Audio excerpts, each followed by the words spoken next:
तेजस्वी यादव ने आज विधानसभा में सरकार पर बड़ा हमला किया। तेजस्वी यादव ने कहा है कि ये जो बिहार की सरकार है वो अपराधियों के सामने घुटना टेक चुकी है। बिहार में अपराधी मान चुके हैं कि ये सरकार हमारा कुछ उखाड़ नहीं सकती है। देखिए वीडियो। अपराधियों को पूरा विश्वास हो गया है कि ये सरकार उसका कुछ नहीं उखाड़ सकती है महोदय। उसके बाद तो तेजस्वी यादव ने बिहार में हुए एक एक आपराधिक घटनाओं को उंगली पर गिना दिया। तेजस्वी यादव ने कहा कि मुजफ्फरपुर में देखिए हत्या हुई। तेजस्वी यादव ने कहा कि खगड़िया में किस तरीके से 4 साल के बच्ची के साथ खुलेआम रेप किया जाता है और उस बच्ची की हत्या कर दी जाती है। तेजस्वी यादव ने कहा कि मुजफ्फरपुर में अपहरण होता है। बिहार के कई जगहों में गैंग रेप की बात तेजस्वी यादव ने कही।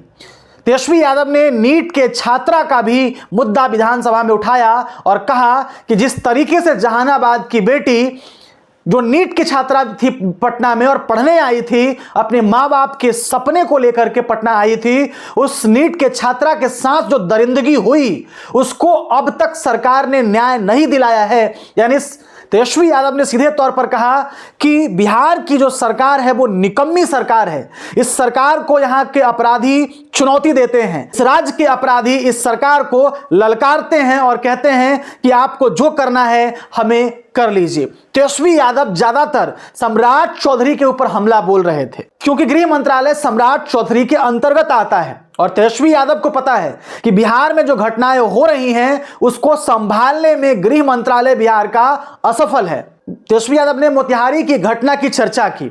तेजस्वी यादव ने दरभंगा में हुए घटना की भी चर्चा की। बेगूसराय में हुए घटना की चर्चा की। यानी कि बिहार में कई जिलों में हत्या, रेप और गैंग रेप के मामलों को तेजस्वी यादव ने बिहार विधानसभा में सीधे तौर पर उठाया। तेजस्वी यादव ने इतना ही नहीं, तेजस्वी यादव ने जोरदार हमला बोला और कहा कि आप लोगों ने 10-10 हजार रुपए बिहार में के लोगों को बांटा, बिहार के मां बहनों को बांटा और उधर उत्तराखंड में भाजपा के नेता खुलेआम बिहार के मां बहनों को गाली देता है। उत्तराखंड में भाजपा के नेता कहता है कि बिहार में तो 20-25 हजार में लड़कियां मिल जाती है। बिहार के महिलाओं को खरीदने की बात भाजपा का नेता उत्तराखंड में करता है। तेजस्वी यादव ने यह कहते हुए सरकार पर जोरदार हमला बोला। तेजस्वी यादव ने कहा कि आप लोग कर क्या रहे हैं, आपने तो मेरे योजनाओं को कॉपी किया है। तेजस्वी यादव ने कहा है कि सरकार ने बिहार को गणतंत्र बना दिया है। मैं तो खुलेआम हत्या हो रही है, खुलेआम चोरी हो रही है बिहार में और खुलेआम डकैती हो रही है। तेजस्वी यादव ने आज बिहार विधानसभा में एक लंबा लिस्ट गिना दिया और सरकार को सीधे तौर पर निकम्मा सरकार बता दिया। तेजस्वी यादव ने सरकार के ऊपर धन इस्तेमाल करने का आरोप लगाया। तेजस्वी यादव ने कहा कि इस राज्य में महागठबंधन को हराने के लिए सरकार ने जनता के दिए गए टैक्स को उड़ा दिया। यानी कि लगभग 40,000 करोड़ रुपए हमें हराने के लिए इस बिहार में इस्तेमाल किया गया, जो लोकतंत्र के लिए एक बहुत बड़ा खतरा का संकेत है।